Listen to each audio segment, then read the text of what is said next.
Have you ever had that feeling that you're living a lie? That little itch deep in your soul telling you something isn't right? But you keep going because you're afraid to discover what's behind the curtain? I lived like that for 12 long years, until the day I answered a phone call that changed everything. Good afternoon, my dears. My name is Elellaner Williams. I'm 77 years old today, born and raised in Savannah, Georgia.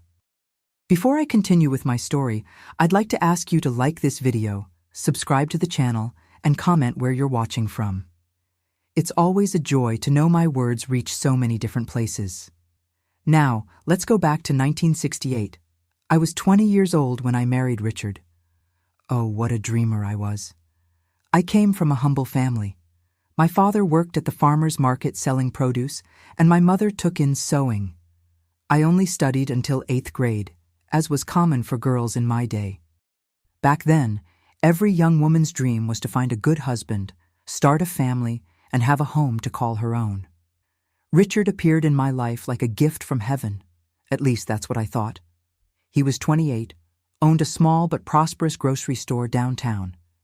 He had gentle manners, spoke beautifully, and treated me like a princess during our courtship.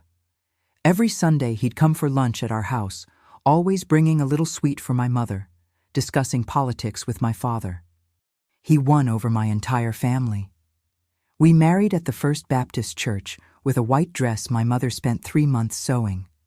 The reception was simple, but it was the happiest day of my life until then.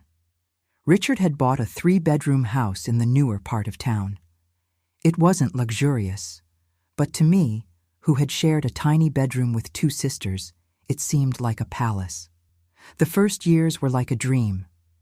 I took care of the house with all my heart, made sure everything was impeccable when he came home from work. I cooked his favorite dishes, kept his shirts perfectly ironed. He brought small gifts occasionally, a bottle of perfume, an embroidered handkerchief, little things that made me feel special. His grocery store was doing well. Williams Market was the fancy name he'd given it.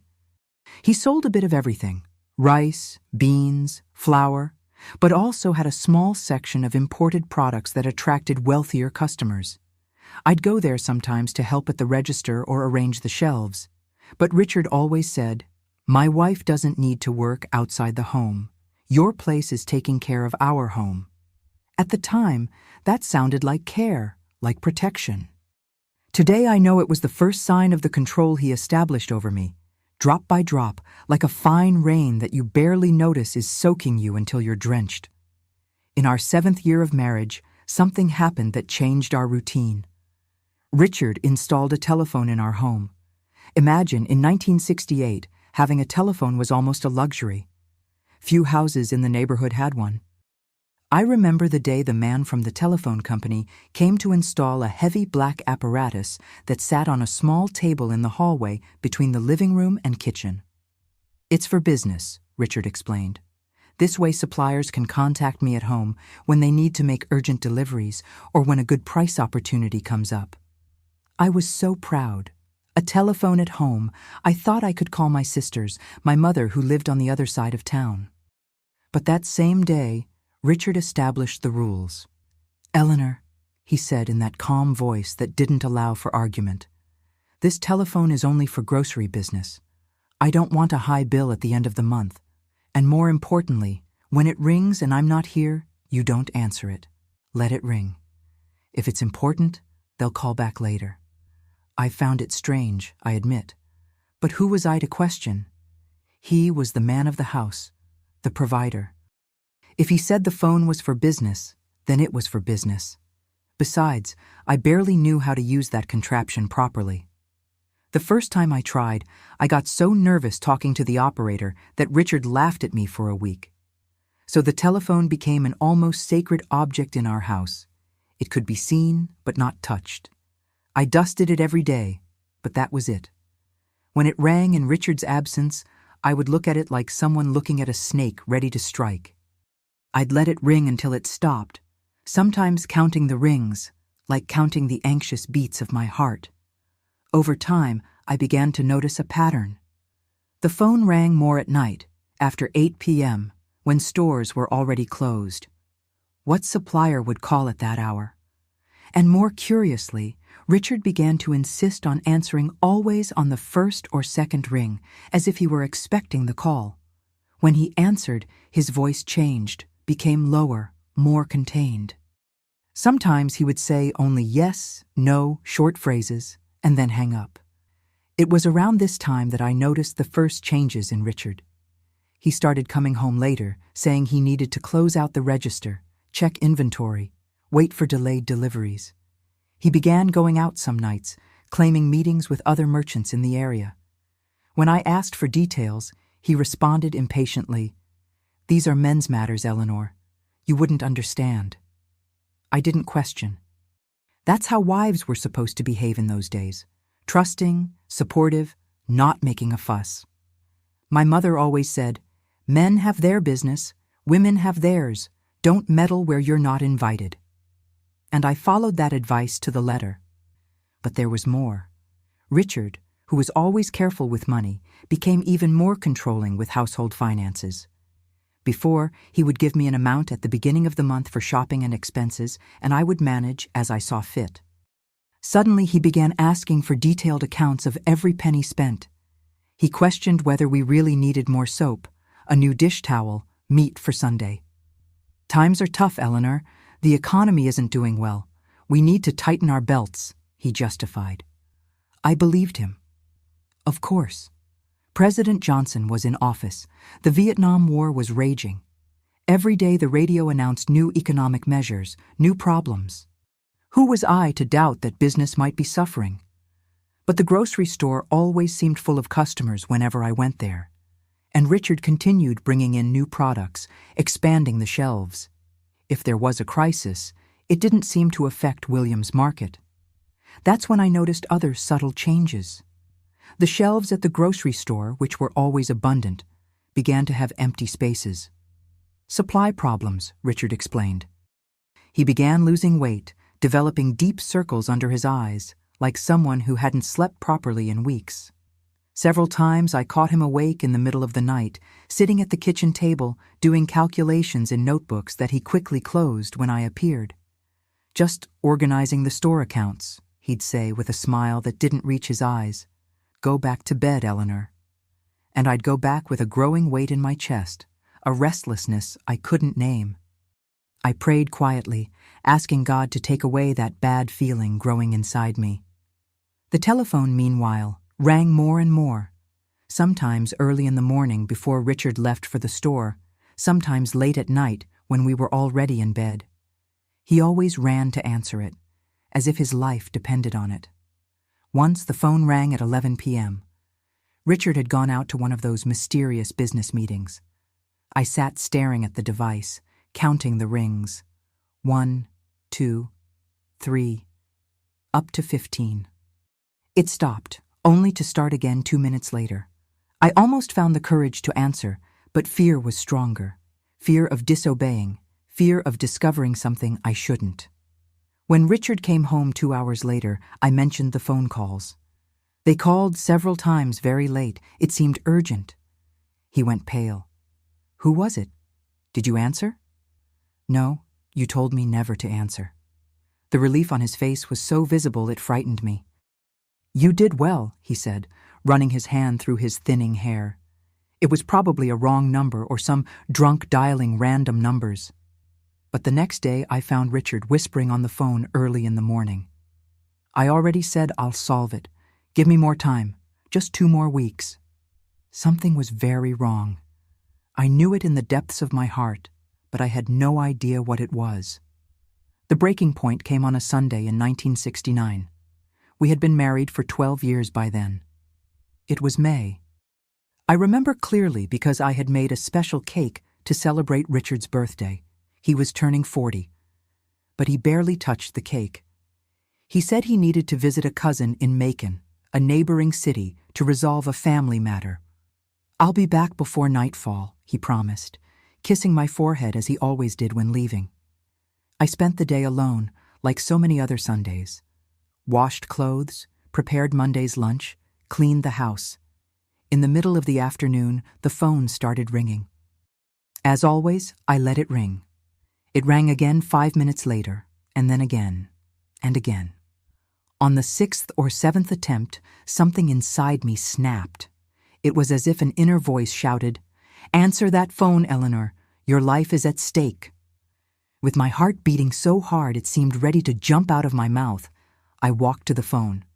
My hands were shaking so much I almost dropped the receiver as I picked it up. "Hello?" My voice came out thin, almost a whisper. On the other end, a momentary silence, followed by a harsh, impatient male voice. Finally, someone answers in this house. "Look, lady, I don't know who you are, but tell Mr. Williams the deadline is up. Either he starts paying what he owes by the end of the week, or we'll take the house and the store. He knows who he's dealing with." At that moment, I felt as if the floor had disappeared beneath my feet. I could barely respond. He's not here. He went out. He'll be back tonight." The voice on the other end became even more irritated. "It's always the same story. Not here. Went out. Coming back later. Look, lady, let me make this clear. Your husband owes too much money to people you don't mess with. It's been almost 2 years that he's been borrowing to pay for gambling and only pays the interest when we squeeze him.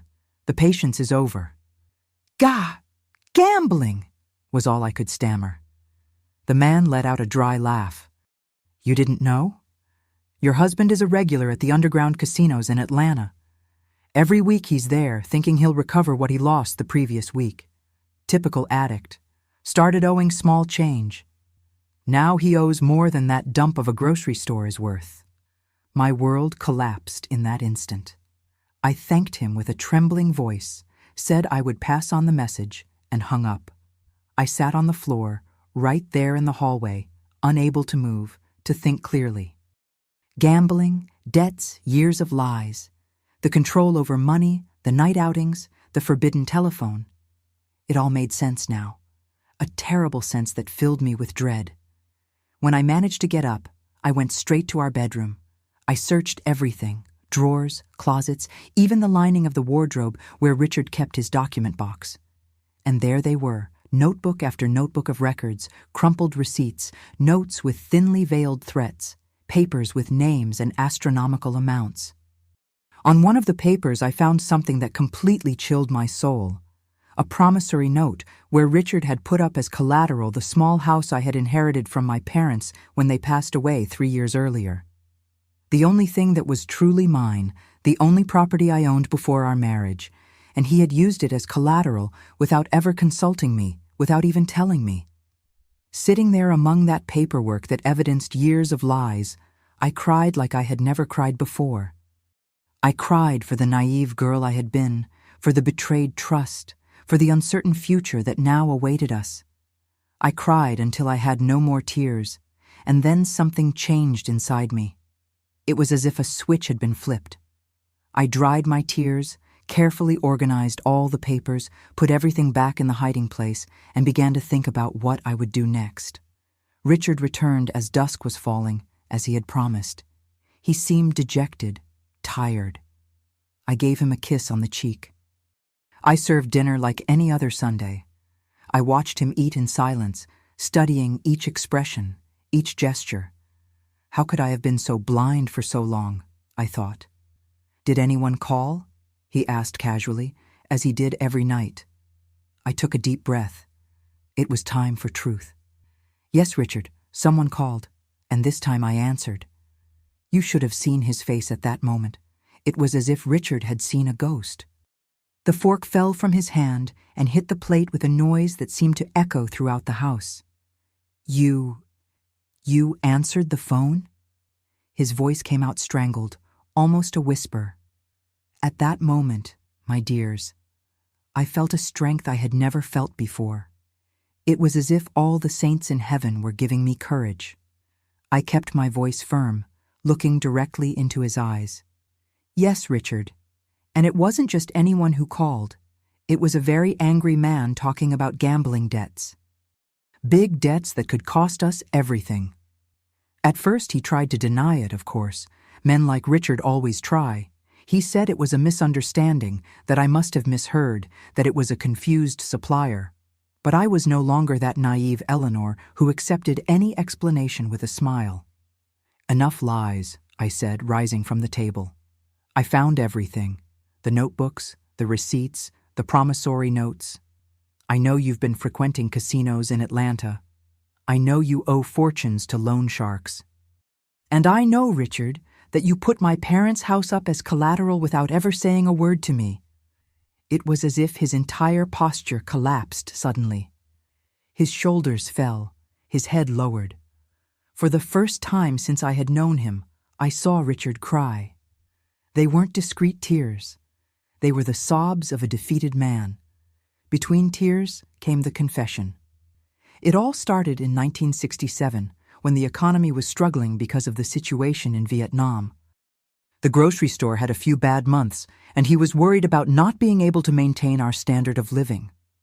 A merchant friend took him to an underground casino in Atlanta, promising he could quickly recover the losses. "I won on the first night," he recounted, wiping his face with his shirt sleeve. "I won more money in one night than the grocery store made in a month. I thought I had found the solution to all our problems." But as always happens with gambling, my dears, luck left as quickly as it came. He went back to recover what he lost more, went back again. And so began the terrible cycle that destroys so many families. At first, he used only money from the grocery store. Then he began taking small loans from other merchants. When those weren't enough anymore, he turned to loan sharks, dangerous men who lent money at exorbitant interest rates and didn't hesitate to use violent methods to collect. The debts grew, interest accumulated. Each time he paid a part, the principal amount seemed to increase instead of decrease. It was like trying to empty the sea with a leaky bucket. "Why did you never tell me?" I asked, feeling a mixture of anger and pity. "We could have faced this together from the beginning." "I was ashamed," he answered, suddenly looking much smaller, much older than his 40 years. "You always admired me so much, always saw me as a successful man, a good provider. I didn't want you to know what a failure I had become. I spent the entire night awake, my dears, thinking about what to do. Part of me wanted to pack my things and go back to my parents' house, the very same one that was now at risk because of his gambling debts. Another part remembered the vows I made at the altar, for better or for worse. Wasn't this the worst part? In the morning, I made my decision. I called Richard to the kitchen table and placed before him all the notebooks and papers I had found. "We're going to fix this together," I said, "but I have conditions. First, he would have to stop gambling completely. No, just one more time. No, just to recover. Total cutoff. Second, he would need to seek help. Back then, there weren't groups like Gamblers Anonymous, but the pastor of our church had experience counseling men with similar addictions. Third, and perhaps most importantly, from that moment on, all financial decisions would be made by both of us. Not a penny would come in or go out without my knowledge. And if I don't agree?" he asked, in a final flicker of the male pride that dominated that era. "Then I'll be on the bus to my sister's house tomorrow morning," I replied, with a calmness I didn't know I possessed. "And you'll explain to your creditors why your wife abandoned ship." He agreed to everything. What else could he do? We were on the brink of the abyss, and he knew it better than anyone. That same afternoon, I made a complete inventory of our situation. The news was even worse than I had imagined. The total debt was almost 10 times what the grocery store earned in a year. The house where we lived was already committed to one of the creditors. The grocery store had more products on the shelves than in stock. Richard had started selling on credit to many customers, hoping to make cash quickly. Looking at those frightening numbers, an ordinary person would have given up. But you know, my dears, that Eleanor was never an ordinary person. I took my small savings, a little nest egg that I kept hidden at the bottom of a cookie tin, as my mother had taught me. It wasn't much, but it would be enough to buy ingredients.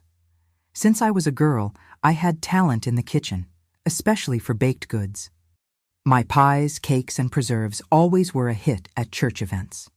The next morning, I transformed our porch into a small baked goods stand. I put out a nice tablecloth, arranged the treats in colorful containers. I made a simple sign, Elellaner Sweets, made with love. The neighbors were the first customers, more out of curiosity than anything else. But soon the news spread. You have to try Elellaner Sweets, they would tell each other. By the end of the first day, I had sold everything and received orders for the next day. Meanwhile, Richard kept his part of the agreement. He started attending counseling with Pastor John twice a week. The first months were difficult. He had relapses, got irritable, sometimes disappeared for hours, leaving me in panic. But he always came back, usually ashamed, promising it would be the last time. We gradually regularized the grocery store situation. Richard talked with creditors, explaining our situation, asking for longer payment terms. Some understood, others threatened, but all ended up accepting when they saw we were truly willing to pay every penny. We just needed time. My little sweets stand grew quickly. Soon, I needed help and hired Teresa, a neighborhood girl, to help with deliveries. Then came Marlene to help in the kitchen. We worked from sunup to sundown. I woke up at 4 a.m. to start making the sweets. I worked until noon, rested a bit, and then went to help Richard at the grocery store until nightfall. They were very hard years, my dears. I won't lie to you. There were days when I thought we wouldn't make it. Days when the exhaustion was so great that I cried while stirring the pot of jam. Days when creditors showed up at the store making threats, and I trembled with fear of what might happen. Days when Richard relapsed and lost part of the money we had gathered with such sacrifice. But there were also small joys. The first time we managed to pay off one of the smaller debts entirely. The satisfaction of seeing my sweets being praised by people from other towns. The pride in Richard's eyes when he managed to complete another month without succumbing to his addiction. 3 years passed like this. Slowly, with much effort, we began to see a light at the end of the tunnel. The debts were still large, but now they seemed manageable. The grocery store was recovering. My sweets had loyal customers, and I was beginning to dream of my own shop someday. Richard also seemed like a different man. The addiction never completely disappears, he would say, but he had learned to control it, to recognize the triggers, to seek help when the temptation became too strong. He became again that attentive man from the beginning of our marriage, bringing small gifts, helping more at home, listening to my ideas for the business with genuine interest. That March of 1972 finally seemed to bring us calm after the storm. We had just made an agreement to settle one of the largest debts, the one that threatened my parents' house. We celebrated with a bottle of wine, a rare luxury for us in those times. "We're going to make it, Eleanor," Richard said, holding my hand across the table. "Thanks to you, we're going to rebuild our life."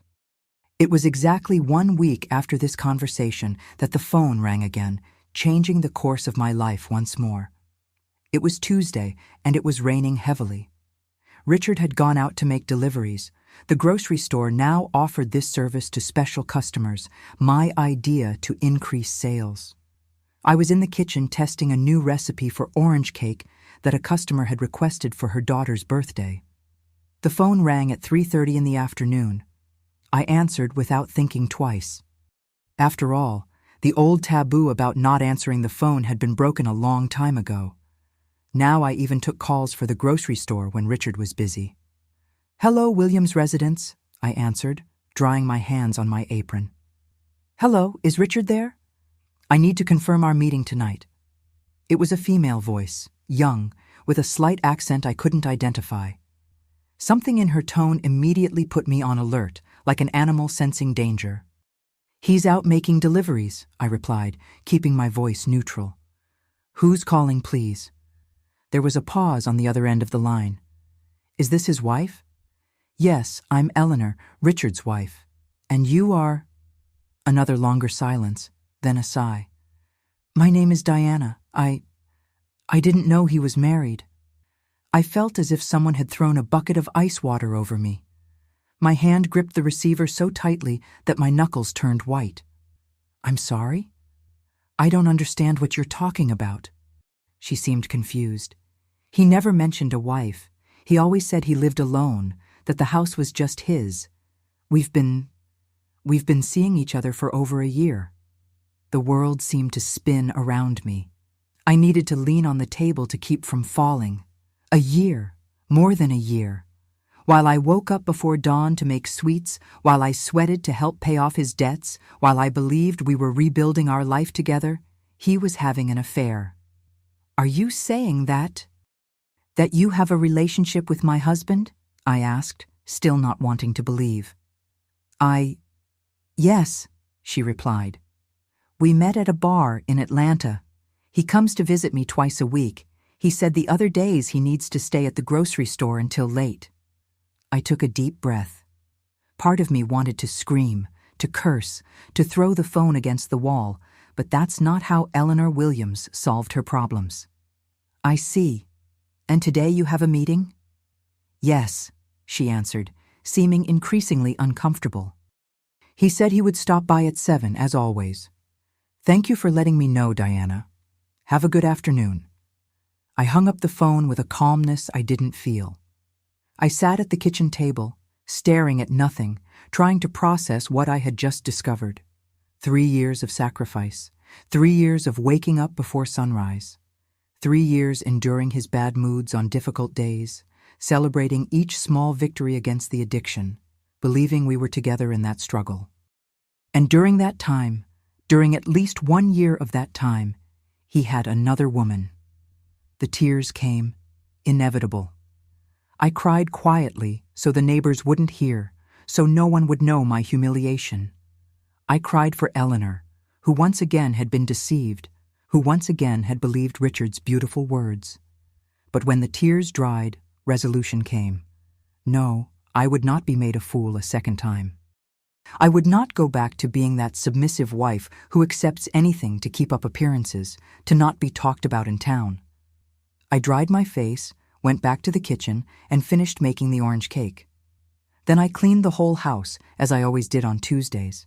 I washed, ironed, and folded Richard's shirts. I put the nicest one on top of the bed, that navy blue one he wore for special occasions. Next to the shirt, I left a note. For you to wear to your meeting tonight. Everything is arranged with Diana. You two have fun. Then I started packing my bags. I didn't take much. Some clothes, photographs of my family, our wedding album, ironic, isn't it? And my recipe notebook. The rest could stay behind along with the 12 years I had dedicated to this marriage. At 6 p.m., Richard returned from deliveries. He found the packed bags in the living room and the note on top of the bed. His face, when he saw me sitting calmly on the porch, was the very image of desperation. Elellaner, I can explain. It's not what you're thinking. As they always say, isn't that right, my dears? There's nothing to explain, Richard, I replied without raising my voice. I've had my fill of lies for a lifetime. It was a weakness, he begged, kneeling in front of me. It's over. I ended it with her when you discovered the debts. I realized I couldn't lose you, that you were the only person who truly cared about me. A laugh without humor escaped my lips. Ended it? Then why did she just call, confirming your meeting for tonight? He was speechless, defeated by his own lie. Listen well, Richard, I said, rising from my chair. Once deceived, I can forgive. Twice, it's a pattern. I will not be deceived a third time. I took my bags, called a taxi, another rare luxury in those times, and left for the house I had inherited from my parents. Fortunately, the promissory note that Richard had signed, putting the house as collateral, had not yet been executed. It was the only place I could go. When the taxi pulled away, I looked back and saw Richard standing in the doorway, looking smaller and more fragile than ever. For a brief moment, I felt sorry for him, but I quickly remembered that pity was not a basis for marriage. Respect was, trust was, and he had destroyed both. At 32 years old, I found myself alone, with debts that weren't mine and a broken heart. But I was also mistress of my own destiny for the first time in my life. And that Elellaner, my dears, that Elellaner was just beginning to discover her strength. You know that saying, when God closes a door, he opens a window? In my life, it wasn't quite like that. God closed a door and left me in the dark hallway for a little while, waiting for me to find the courage to open the next one myself. And that's exactly what I did. That little house I inherited from my parents seemed so different now. When they were alive, it was a home full of laughter, smells of good food, conversations on the porch on hot summer nights. After they passed away and I married Richard, it became just a property, a possession, and now it was my only refuge. The house had been abandoned for a few years, with only an occasional cleaning that I did every month or two. There was dust everywhere, cobwebs in the corners, the yard overgrown with weeds. But it had a roof, solid walls, and most importantly, it was in my name. I spent the first night crying. I won't lie to you. I cried for lost time, for wasted love, for the humiliation. But in the morning, when the first rays of sun came through the window, I dried my tears and started cleaning. I didn't have time to keep feeling sorry for myself. I had an entire life to rebuild. In 3 days, I transformed that dusty house into a home again. I cleaned every corner, arranged the few pieces of furniture that remained, improvised curtains with old fabrics I found stored away. On the 4th day, I transformed the kitchen into my new sweets factory. I didn't have the equipment from the house I shared with Richard, didn't have money to buy new ones, but I had my hands, my recipes stored in memory, and a fierce determination to never again depend on any man to survive. The first challenge was getting ingredients. I used the little money I had to buy sugar, fruit, flour. I started with simple recipes that required few ingredients: cookies, mini cakes, muffins. I made a simple sign: Elellaner's Sweets, now at a new address. At first it was difficult. People in town already knew my sweets, but news of the separation spread like wildfire. In 1972, a separated woman was viewed differently. Many ladies who once praised my cookies now pretended not to see me on the street. Some even stopped buying, saying they didn't support a woman who abandoned her husband. If they only knew the truth. But I wasn't going to explain myself, to justify myself. My grandmother always said, "The more you explain, the more approval you're seeking." And I didn't need anyone's approval, only my own. Fortunately, not everyone thought this way. Mrs. Carmichael, a widow who lived 2 streets down, was one of the first to seek me out. "I don't know what happened between you and Richard, and it's none of my business," she said. "All I know is that your sweets are the best in the region, and I want to order some for my granddaughter's birthday." It was a small order, just some cookies and little cakes, but it meant so much to me, not just for the money, but for the trust, the respect. I put extra care into that order. I wanted it to be perfect. The next day, Mrs. Carmichael came back. "Eleanor, I've never had such good cookies. Everyone at the birthday party wanted to know who made them. I already have 3 neighbors wanting to order for their own parties." That's how I began, by word of mouth, from one small order to another, slightly larger one. In the first month, I barely managed to pay the bills. In the second, I was able to save a little money. In the third, I already needed help to handle all the orders. I hired Nancy, a young woman from the neighborhood, to help me in the kitchen. She learned quickly and had good hands for baking. Soon after, I needed to call in Josephine to help with deliveries and cleaning. My small kitchen could no longer keep up. Within 6 months, I transformed the front room of the house into an improvised shop. I put in a shelf, some glass displays to show the sweets, a hand-painted sign, "Sweet Memories, from Eleanor's Kitchen to Your Home." It was around this time that the first message from Richard arrived. It wasn't a letter, but a note brought by the grocery store delivery boy. "Eleanor, we need to talk. The grocery store isn't doing well without you. I'm not doing well without you. Please give me another chance." I didn't respond. What for? There was nothing to say. 2 weeks later, he showed up in person. He was thinner, with deep circles under his eyes. He seemed to have aged years in just a few months. I almost felt sorry for him. Almost. Eleanor, please. I made mistakes. I know I made a lot of mistakes, but I'm paying for them every day. The grocery store is sinking. The creditors are more aggressive. I can't manage everything alone. It was all about him, did you notice? About his problems, his difficulties. Not a word about my feelings, about how he had shattered my heart, betrayed my trust when I needed him most. I'm sorry, Richard, I replied with all the calmness I could gather. Your problems are no longer my problems. Good luck. And I closed the door. He came back other times, always with the same litany, always centered on himself. During his last visit in October 1972, he was especially agitated. The creditors are going to take everything, Eleanor, the grocery store, the house, everything. I don't know what to do. I looked at him, and for the first time felt absolutely nothing. No anger, no hurt, no pity, just indifference. It was liberating. I suggest you sell everything while you still have the chance, pay what you owe, and start over somewhere else, I responded, and went back to my kitchen, where a batch of cakes awaited me. That was the last time I saw Richard for many years. I learned from acquaintances that he really did sell everything, paid off part of the debts, and moved to another state. The grocery store became a fabric shop. The house where we lived for 12 years became a pharmacy. Meanwhile, my small business was growing. By 1973, it no longer fit in my parents' house. I needed my own space, with professional equipment, more employees. I went to the bank to apply for a loan, something frightening for a divorced woman in the 70s. The manager, Mr.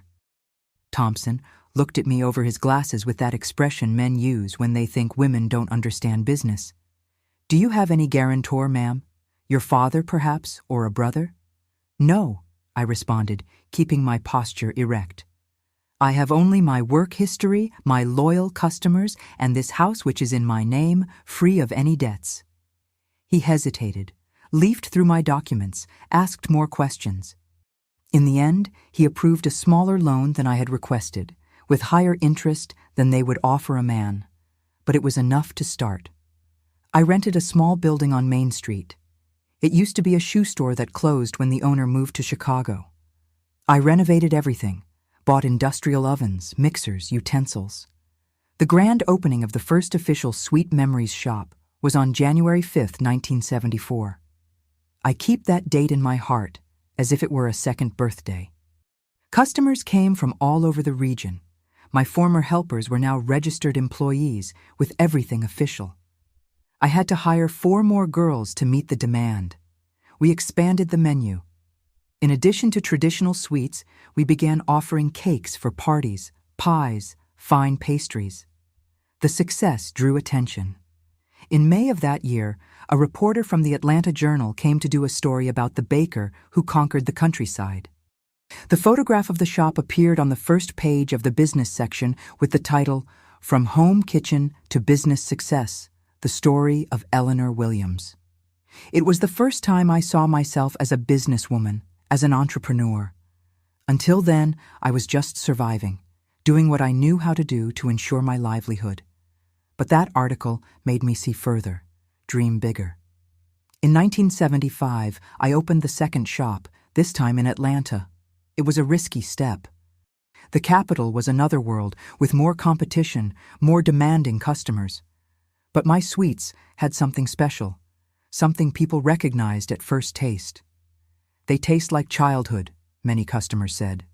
They taste like grandma's house. The secret? There was no secret. Just respect for traditional recipes, for quality ingredients, for the right timing of each preparation, and perhaps, just perhaps, a little bit of my story in each sweet. The bitterness transformed into sugar. The pain transformed into art. By 1978, my name was known throughout the state. Sweet Memories became synonymous with quality, tradition, authentic flavor. We had 4 shops, more than 30 employees, and a small factory on the outskirts of Savannah, where we produced on a larger scale to supply all the units. It was in this year that I received an unexpected call. It was from Diana. Yes, that same Diana. The woman who inadvertently revealed Richard's betrayal to me. "Mrs. Williams, I don't know if you remember me." How could I forget?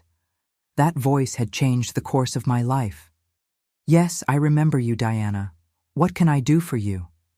She was in a difficult situation. After Richard left, she discovered she was pregnant with his child. She raised the boy alone for 5 years, working as a seamstress. Now she was having financial difficulties and wanted to know if Richard had left any contact, any way to locate him to ask for help. I felt a pang in my chest. Not from jealousy or hurt. Those feelings had long been overcome. But for that innocent child, paying for the mistakes of his absent father. "I haven't had contact with Richard for years, Diana, but if you need work, I'm expanding my business and need trustworthy people." She hesitated, clearly surprised by the offer. "After everything, you're offering me work?" "The past is the past. Besides, it wasn't you who betrayed my trust. You were also deceived by him." The following week, Diana started working at the Atlanta shop. She was hard-working, learned quickly. And little Michael, her son with Richard, won everyone's hearts with his shy smile and curious eyes. In a few months, I promoted Diana to store manager. In a year, she became my personal assistant, helping me manage the entire network. Some people found it strange, even inappropriate. "How can you employ your ex-husband's mistress?" asked the venomous tongues. I would just smile and answer, "I hold grudges only against those who deserve them, and I don't hold even those for long. They take up too much space in the heart." The 1980s arrived, bringing more expansion, more challenges, more achievements. We opened shops in Nashville, Charlotte, Richmond. Our sweets began to be sold in supermarkets, packaged with our registered trademark, a silhouette of a woman stirring a pot of sweets with the slogan, "The Taste of Overcoming." In 1982, I received an offer to sell the company to a larger group. They offered a fortune, more money than I had ever dreamed of having. I refused without hesitation. Sweet Memories wasn't just a business for me. It was my story, my liberation, my proof that it's possible to start from zero and build something solid, something true. Around this time, I began to think about legacy. I didn't have children, another dream that Richard postponed until it was too late. But I had my employees, many of whom had been with me from the beginning. I had Michael, Diana's son, who now at 10 years old was already saying he wanted to run Aunt Eleanor's sweet factory when he grew up. I decided to create a profit-sharing program, something revolutionary for a company of that size at the time. My longest-serving employees received small percentages of the company. I also created an education fund for their children, ensuring that all could study and have opportunities their mothers didn't have. In 1985, we had the greatest proof that we were on the right track. Business and Finance magazine, one of the most important in the country, published a cover story about the 10 most successful businesswomen in the South. There I was, Elellaner Williams, former housewife, now commanding an empire of sweets with an annual revenue of millions. The reporter who interviewed me asked what was the secret of my success. I answered with the simplicity that always characterized me.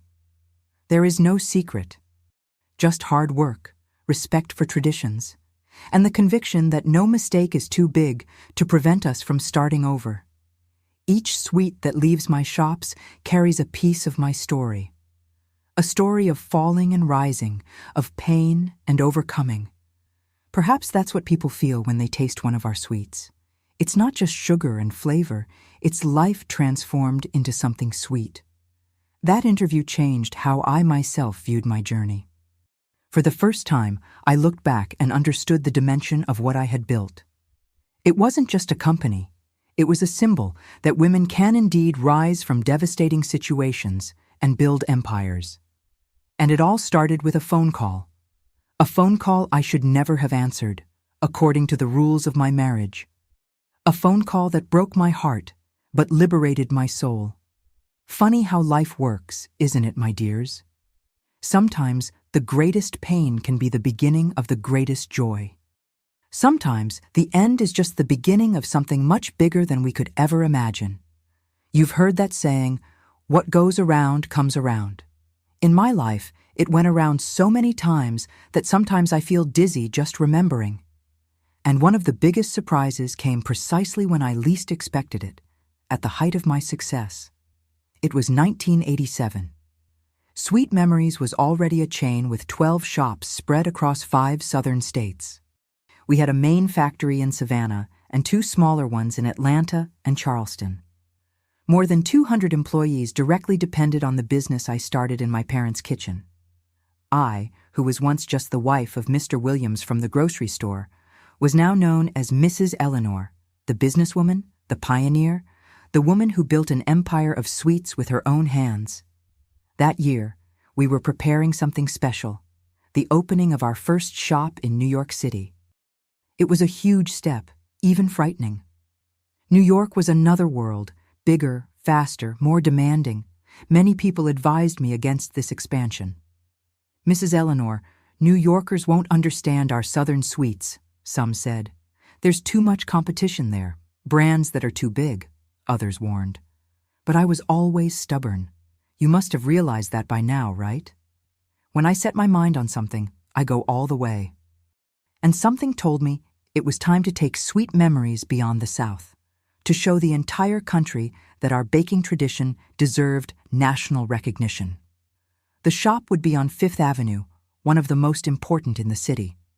The rent was exorbitant, the initial investment frightening, but we had done our homework, market research, adaptations to the menu to please the New York palate, special training for the team that would work there. 2 weeks before the opening, I traveled to New York to supervise the final details. I wanted everything to be perfect, from the decoration to the training of the employees. Diana came with me. After so many years, she had become my right hand, my person of trust. Michael, now 15 years old, also accompanied us.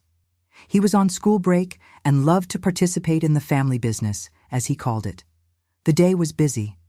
I tasted new recipes our chef had developed especially for New York. I approved the final design of the storefront. I reviewed contracts with local suppliers. It was already past 6 p.m. when we could finally take a break. We decided to have dinner at a nearby restaurant, recommended by the building manager. The place was elegant but cozy. We sat at a table in the back. I ordered wine to celebrate this new conquest. We were talking animatedly about the opening when the maitre d's voice caught my attention. "Mr. Williams, your table is ready." Williams. Richard's last name. Of course, it must be a coincidence. Williams isn't such an uncommon name. I continued talking, but my eyes involuntarily sought the entrance of the restaurant, and there he was. Richard Williams, 15 years older, with completely gray hair, heavier than I remembered, but unmistakably him. He was accompanied by a distinguished-looking lady, probably the same age as him, and a young man, perhaps around 20 years old. My heart skipped a beat. Not from love, not from longing. Those emotions had been left behind a long time ago. It was more a jolt of surprise, that strange feeling of seeing someone we once knew so intimately, who now seems like a stranger. "Eleanor, what's wrong? You've gone pale," Diana asked, noticing my sudden change in expression. Before I could answer, Richard turned in our direction. Our eyes met. I saw recognition in his, followed by something I couldn't identify. Surprise, perhaps embarrassment, perhaps regret. He whispered something to the woman at his side, and then, to my surprise, began walking toward our table. "Eleanor," he said, standing a few steps away, as if not daring to come closer. "What a surprise to find you here." 15 years. 15 years since I had seen him begging at my door to come back, talking about creditors, debts, the sinking grocery store. And now, there he was, well-dressed, apparently well-off, in one of the most expensive restaurants in New York. "Hello, Richard," I replied, keeping my voice firm. "It is a surprise indeed." An awkward silence settled. Diana looked from one to the other, confused. Michael, who had never heard about Richard, I avoided mentioning that part of my life, seemed intrigued. "You look great," he finally said. "I've heard about your success. Sweet Memories is everywhere in the South, isn't it?" I nodded without knowing exactly what to say. Part of me wanted to send him away, to say we had nothing to talk about after so many years, after everything that happened. But another part, perhaps the older, wiser part, was curious. How had he recovered? What had happened in his life? And who were those people with him? As if reading my thoughts, Richard turned and made a gesture to the woman and young man accompanying him. They approached, both with politely curious expressions. "Eleanor, this is Claire, my wife, and this is Robert, our son." Wife, son. Richard had rebuilt his life, just as I had rebuilt mine. For some reason, this brought me a strange comfort. I greeted them both politely. Claire had a gentle smile, intelligent eyes. Robert was the spitting image of his father in his youth, the same almond-shaped eyes, the same strong chin. "It's a pleasure to meet you, Mrs. Williams," said Claire with a sincerity that surprised me. "Richard has told me a lot about you." I raised my eyebrows, unable to hide my surprise. Richard talked about me to his current wife. What could he have said? That he betrayed me? That he almost financially ruined me with gambling debts and lies? "Only good things, I assure you," Claire added, as if sensing my discomfort. "About your strength, your determination, how you started your business from scratch and transformed it into something so successful." That was unexpected. Before I could respond, I remembered Diana and Michael, sitting at the table, observing everything with evident curiosity. "This is Diana, my partner and friend," I introduced. "And this is Michael, her son." I saw Richard's eyes widen slightly as he looked at Michael. Did he recognize something familiar in that young face? Did he realize that this young man could have been his son too? If he noticed, he didn't show it. He greeted them both politely and then, to my surprise, asked, "Have you ordered yet? Would you mind if we joined you? It's been so long, it would be good to talk a bit." I looked at Diana, seeking her approval. After all, she had more reasons than I did to not want Richard's company. But Diana, always surprising, shrugged and smiled. "It's fine by me." And so, what started as a business dinner transformed into something completely unexpected, a reunion with a past I thought I had left behind. The first few minutes were strange, tense. We talked about the weather, about New York, about trivialities. But after the wine was served and the food arrived, the conversation began to flow more naturally. Richard told us that after selling everything in Savannah and paying off part of the debts, he moved to Raleigh. There he got a job as manager of a bakery. He met Claire, who was an elementary school teacher, and they married in 1974. Robert was born the following year. They were difficult years, he admitted, not hiding the truth. He still had many debts to pay. He worked 2 jobs to be able to honor his commitments. But one thing I learned from my mistakes, Eleanor, was the importance of honesty. I never wanted to know about gambling again, never wanted to live on appearances again. According to him, the turning point came when the bakery owner, already elderly and without children, decided to retire and offered him a partnership. With a lot of work and Claire's help, who managed the accounts with an iron hand, they managed to make the business thrive. Today, they had a chain of 5 bakeries in North Carolina. "Nothing compared to your empire, of course," he smiled, with a humility that the old Richard would never have shown. "But enough for us to live well, to give our son a good education." As he spoke, I observed Claire. There was genuine love in her eyes when she looked at Richard, at Robert. It was evident they formed a united, loving family. And, as strange as it may seem, I didn't feel jealousy, didn't feel hurt. I only felt peace, the certainty that we had both found our paths, even if separately. When it came time for me to tell my story, I was honest. I talked about the difficult first years after our separation, about how I transformed my talent for baking into a thriving business, about the expansions, the achievements, the challenges. I didn't mention the betrayal, didn't throw the mistakes of the past in his face. What for? Time had already done its work of healing. At one point, Richard looked at Diana and Michael with a curious expression. I realized he was mentally doing the math. Michael was 15 years old. Our separation was 15 years ago, but he said nothing. Some secrets don't need to be revealed. Some questions don't need answers. The dinner ended late. We exchanged contacts, more out of politeness than with any real intention of staying in touch. As we said goodbye, Richard held my hand for a moment longer than necessary. Eleanor, I never had the opportunity to say this properly, but I'm sorry for everything, for the mistakes, for the lies, for the suffering I caused. You deserved better.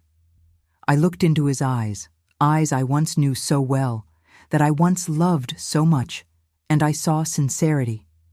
I saw genuine regret. I also saw gratitude, perhaps for not having exposed all the truth in front of his new family, for having allowed him to maintain his dignity. The past is the past, Richard, I replied, with the serenity that only years can bring. Each of us reaped what we sowed, and it seems that in the end, we both planted good things. In the taxi, returning to the hotel, Diana looked at me with an undecipherable expression. Are you okay? She asked. I reflected for a moment. Was I okay?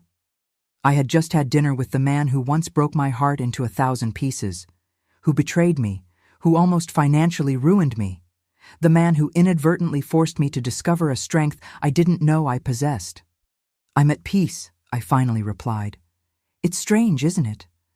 For so many years the memory of Richard came with pain, with anger. But today, looking at him, at the life he built, I can only feel gratitude. Gratitude? Diana seemed surprised. For what? For setting me free, I answered with a smile. If our marriage had continued, perhaps I would never have discovered what I'm capable of. Perhaps I would have spent my entire life being just the wife of never Eleanor, the businesswoman. Sometimes, my dears, what seems like a curse reveals itself to be the greatest blessing. Michael, who had been quiet during the entire conversation, finally spoke. That man, he was my father, wasn't he? The question caught both Diana and me by surprise. We had never openly discussed this subject with him. Diana had always said only that his father had been a man who briefly passed through her life, who wasn't ready to be a father. Diana looked at me, then at her son, and nodded. Yes, son, Richard is your biological father, but he never knew about you. And it's better that it stays that way, I added gently. He's built a new life, has a new family, and we've built ours too, haven't we? Sometimes the families we choose are stronger than the families we're born into. Michael was silent for a moment, then smiled. That smile that so much resembled Richard's in his youth. Aunt Eleanor is right, Mom. We don't need him. We have each other. We have our sweet memories family. I hugged that young man, who in many ways had become like a son to me. Life has these ironies. I, who never could have biological children, ended up adopting the son Richard never knew. And there we were, an unconventional family, united not by blood, but by something much stronger: choice, loyalty, true love. The opening of the New York shop a week later was a resounding success. Lines formed at the door. The press attended in full force. Our sweets enchanted the New York palate. But for me, the true milestone of that trip wasn't the expansion of the business. It was the closure of a chapter of my life that was still open. I never saw Richard again after that dinner. I learned through mutual acquaintances that he passed away in 1996 from a sudden heart attack. I sent flowers to the funeral, a gesture of respect, not for the man he was in our marriage, but for the man he became afterward. A man who found the courage to start over, to admit his mistakes, to build something better. When I think about that night in New York, that unexpected reunion, I realize it was a gift from destiny, a gift that allowed me to make peace, not with Richard, but with myself, with that young Eleanor who once suffered so much, who once felt so much anger, so much resentment. Sometimes, my dears, forgiveness isn't something we offer to others. It's a gift we give ourselves. It's the permission to let go, to move forward without the weight of the past pulling us back. And it all started with a phone call. A phone call I should never have answered, according to the rules imposed by Richard. A phone call that changed everything, that showed me the truth, that freed me. If I'm here today sharing my story with you, it's because I had the courage to answer that phone, the courage to face the truth, no matter how painful it was, the courage to say no to a life of lies and yes to the unknown, to a new beginning. And if there's one lesson I want to leave with you, it's this. It's never too late to start over. It's never too late to discover your own strength. And above all, it's never too late to transform your pain into something sweet. Something that not only feeds your body, but also your soul. Do you know what it's like to look back at an entire life and feel that mixture of pride, gratitude, and amazement? That's what I feel today, at 77 years old, sitting on this porch overlooking the garden I planted with my own hands, just as I planted each seed of my business. Time passes in a funny way, doesn't it? It seems like just yesterday I was in my parents' kitchen, mixing sugar and fruits with hands trembling with uncertainty. And suddenly, we're in 2025. And Sweet Memories is a brand recognized throughout the United States with more than 40 shops spread across 15 states. Many people ask me when I'm going to retire. I smile and answer, retire from what? From living? Because making sweets, creating recipes, visiting the shops, talking with customers who have been with me for decades, this isn't work for me, it's life, it's purpose. Of course, I'm not in the day-to-day operations like before. After I turned 70, I passed the executive presidency of the company to Michael. That shy boy I met at age 5 is now a brilliant 50-year-old man with an MBA from Harvard and a natural talent for business that he certainly didn't inherit from Richard. Diana retired 5 years ago. She lives in a beautiful house by the sea in Hilton Head, but she still appears at important company events. We are more than friends. We are sisters that destiny united in the most unlikely way possible. Who would have thought that the other woman would become one of the most important people in my life? Life has these ironies, my dears, and perhaps the greatest of them is that it all started with a phone call that I should never have answered. A phone call that revealed lies, but also opened doors to much greater truths. In 1990, when Sweet Memories completed 20 years, I decided it was time to document our story, not to brag, but to inspire other women who, like me, faced difficult situations and couldn't see a way forward. I hired a writer to help me with the memoirs. We spent 6 months revisiting every moment of the journey, from the marriage with Richard, the gambling debts, the betrayal, to the first sweets sold on the porch, the first shop, the expansion to other cities. When the book, Sweet Memories, How I Transformed Bitterness into Sugar, was published in 1992, I didn't expect it to cause such an impact. I received thousands of letters from women all over the country. Some in situations similar to mine, others facing completely different challenges, but all seeking the same thing: courage to start over. One letter in particular I never forgot. It was from Mary Eunice, a 62-year-old lady from rural Pennsylvania. She wrote, Mrs. Williams, I read your book at a time when I thought my life was over. My husband of 40 years passed away, leaving me only debts and a small farm that barely provided for my livelihood. Your words gave me courage to transform my home garden into an artisanal preserves business. Today, 2 years later, I have 5 employees and supply the best restaurants in the region. Thank you for showing me there's no age to start over.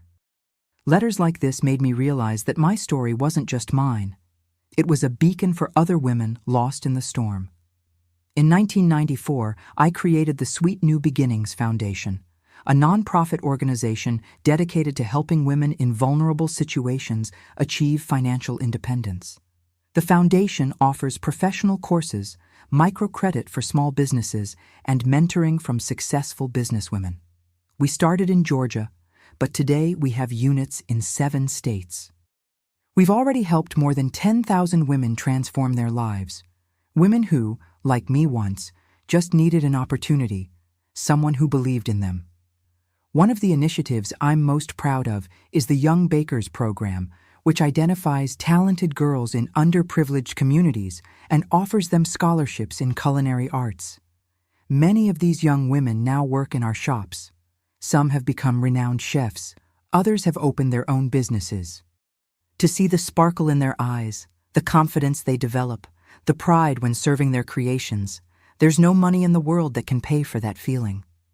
In 2000, I received an honor I would never have expected. The city of Savannah named a square after me, Elellaner Williams Square, entrepreneur and benefactor. At the inauguration, I looked around and saw faces that had accompanied me for decades. Former employees, loyal customers, even ladies who at the beginning refused to buy my sweets because I was a separated woman. Time really heals all, doesn't it? It was in this same year that I decided to do something I had been postponing for a long time: visit Richard's grave in Raleigh. I went alone on an autumn morning. I took a small arrangement of wildflowers. He always liked simplicity, despite his grand ambitions. Before that simple tombstone, I didn't feel anger, didn't feel hurt. I felt only gratitude.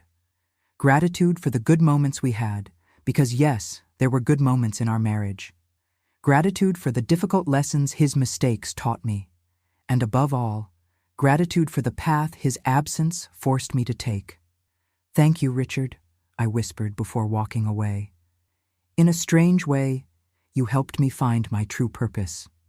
On the way back to the hotel, I passed by one of our shops in Raleigh. I entered without identifying myself, just as a regular customer. The young attendant, who didn't recognize me, animatedly told the story behind the name Sweet Memories. The founder, Mrs. Eleanor, started making sweets on her home porch after a difficult divorce. She says each sweet carries a memory, not just of traditional recipes, but also of the strength she discovered in herself in the bitterest moments. That's why the slogan is "Transforming Stories into Sweet Memories." I smiled, touched to see how our story had become part of the brand's identity. That young woman had no idea she was talking to Mrs. Eleanor herself, but she knew my story, understood the values that built our company. In 2005, at 59 years old, I faced my biggest personal challenge, a diagnosis of breast cancer. It was frightening, of course. For a few weeks, I thought perhaps my journey was coming to an end, but then I remembered all the other battles I had faced, some much more desperate than this, when I had much fewer resources, much less support. If I survived that phone call in 1969, I can survive this, I told myself. The treatment was difficult. Surgery, chemotherapy, radiation therapy. I lost my hair, lost weight, lost energy, but I never lost determination. Michael and Diana were by my side at each appointment, each treatment session. And my employees, my girls, as I like to call them, even those who already have gray hair, organized a prayer chain that ran through all our shops. It was during recovery, when I was still too weak to leave the house, that I had the idea for our Memory Sweets line, miniature versions of our most traditional treats packaged in small boxes decorated with old photographs of the South to awaken emotional memories, the campaign said.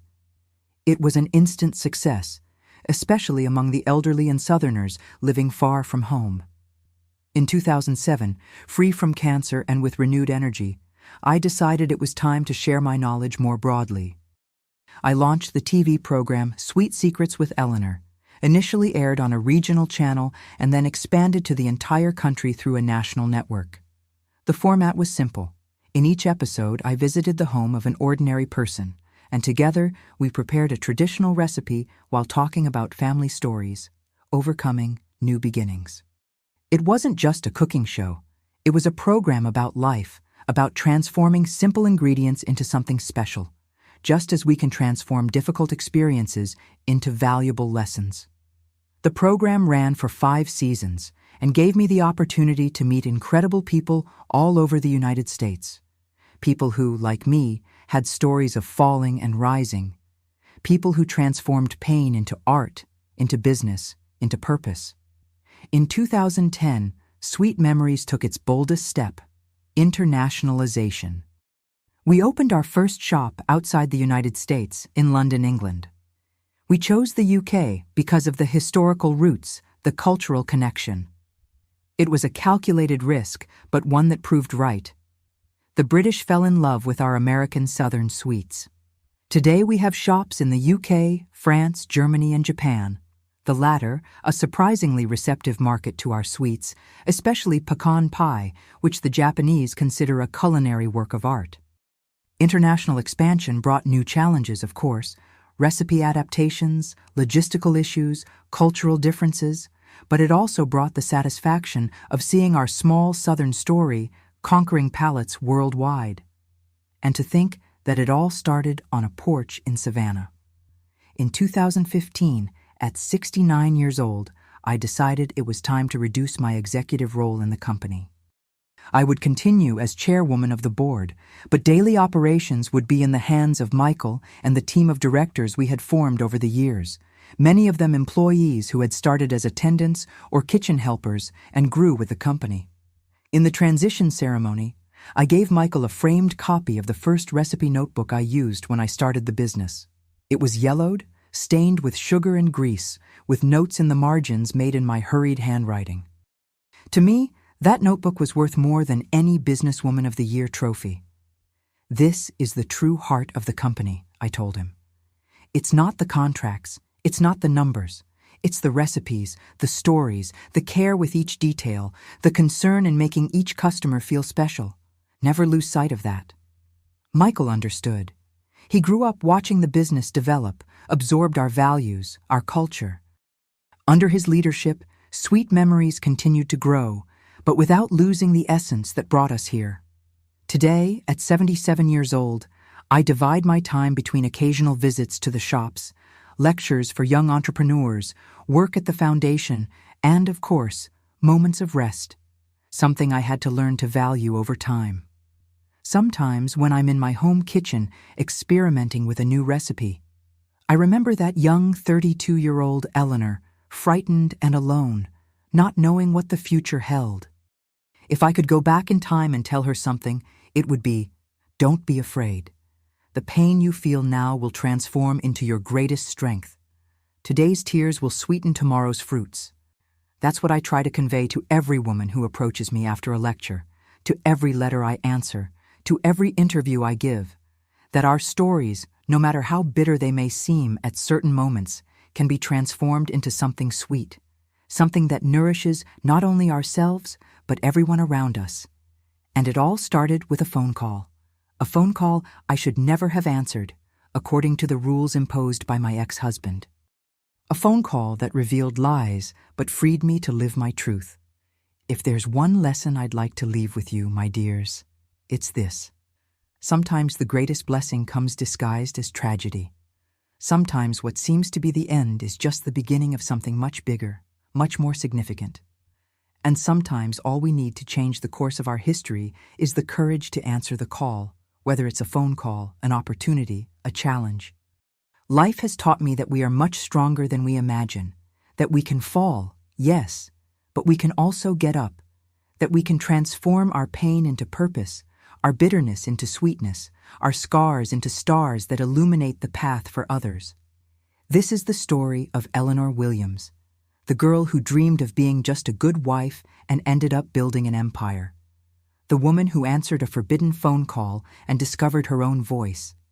The baker who transformed tears into sugar and created the sweetest flavor of all, the flavor of freedom, of self-discovery, of life fully lived on her own terms. Thank you for listening to me today. Don't forget to like the video and subscribe to the Grandma's Diary channel so you don't miss our next stories. Share with someone who might be needing a little hope. And remember, it's never too late to answer the call of your own life, to discover the strength that has always been inside you, just waiting for the right moment to bloom.